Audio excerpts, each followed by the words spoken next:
Guy here. So today I'm going to be coming at you with a video on how to make multiplayer wins easier.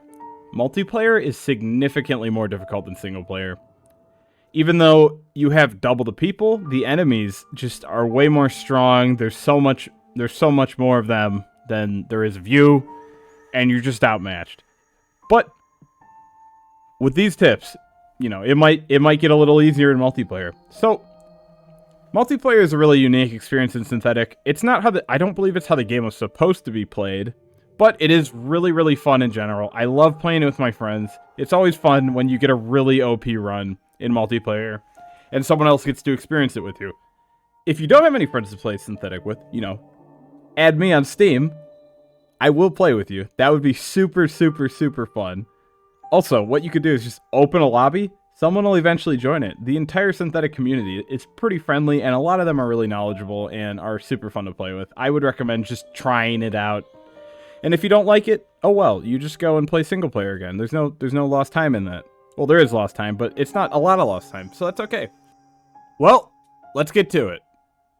So first things first, this is a very important one. You should always share your items with the class that works best with them. So, say you have a healing crystal, that should instantly go to Riot Guard, no matter what. If you have a uranium 235, give it to the player that has a gun that shoots more.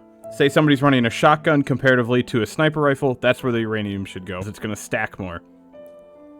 However, there's some items that don't matter and are preference-based, something like Magnum, which is essentially just a secondary weapon that you activate. That could go to anybody. Say you're playing a shotgun class, maybe you'd want that Magnum, or maybe you're playing sniper and you'd like to stay all the way in the back and have this backup because maybe you don't like switching your weapons as much. That's okay, you got that Magnum. It's perfect. Okay, next up, we have shops. So, if you communicate with your team partner, shops can be really, really beneficial to both of you. So, if you have a lot of money and you're full build, pretty much, you've got the guns you want, you've got the items you want, but you have all this money, and your partner's still struggling a little bit. Maybe they're down an item.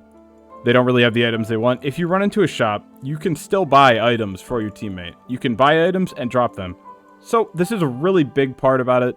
Whenever I'm playing with somebody, and I'm playing my favorite class, Riot Guard, I want those healing crystals. I want those passive items that really let me get in there and possibly just absolutely dominate people. Lightning boots, healing crystals, just anything along those lines. Heat spreader. I always ask, hey, if you see a shop along the lines of these items, please let me know and purchase them, and I will buy you the next item, or you'll do it out of the kindness of your heart, and maybe I won't even have a chance to repay you, but we'll be stronger because of it. Runs where you're playing Riot Guard, Raider, Breacher, and you get those two healing crystal runs, they're just insane. You're never gonna lose on those. I mean, you might lose. Some runs are just destined to lose, but you're going to have a rough time losing because you have these super, super powerful items, all because your teammate bought them for you out of the kindness of his heart. Or their heart.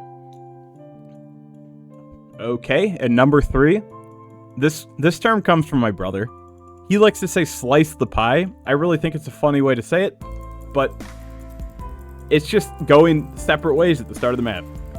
Sticking together is a good idea, but that increases your chances of harming each other. Maybe your classes do about the same thing, and going together just ends up being a mess and you're wasting time. Really getting through these runs fast and efficiently with minimal danger. And part of the danger is your teammate, let's be honest. If anyone here has played multiplayer, you know your teammates are inhibitors for you because they are going to shoot you and you're going to take damage from them. But if you guys are going separate ways, the likelihood of you running into each other and screwing up each other's plans and hurting each other is lower.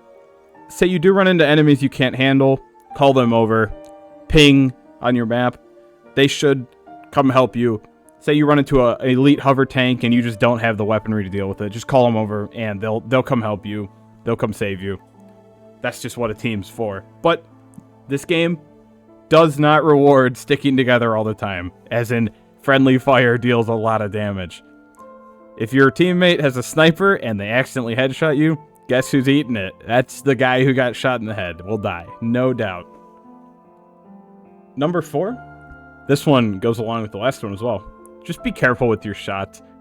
you really don't want to be shooting your teammate. Dealing 700 damage on a body shot with some, like, grenade launcher or sniper rifle you have is never fun for the guy who gets hit.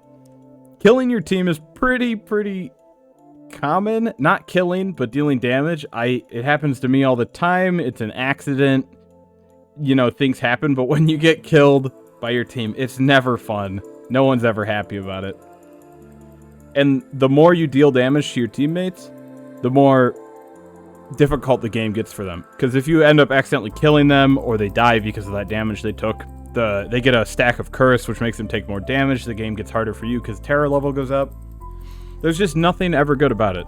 So just be careful with your shots. Make sure you don't blast your teammate in the butt. That's never fun for anybody. Nobody likes that.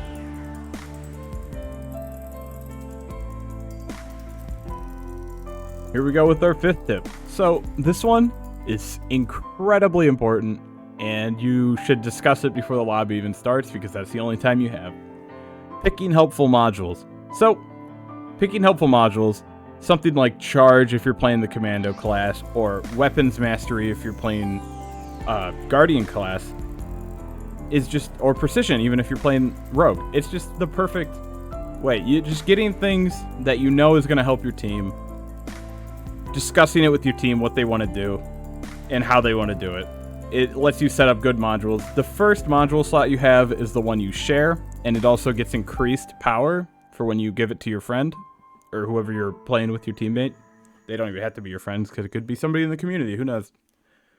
But having these helpful modules picked will really set you above. If you have a module from another class that is incredibly good on your class, something like switch positions on a breacher. You get in there with the shotgun, you active reload, and then you get the heck out of there, and oh my gosh, you're gone. You take 60% less damage, you get that 60 movement speed. It's just insane. You'll be unstoppable. And that's all because your teammates shared their class thing with you. Those are just a few ways you can increase your win rate in multiplayer. Now, a lot of this also involves skill. Multiplayer is significantly harder. I would recommend you definitely put your time in single player before you jump into multiplayer. But I hope if you do go into multiplayer, you take these into account, because they are very important.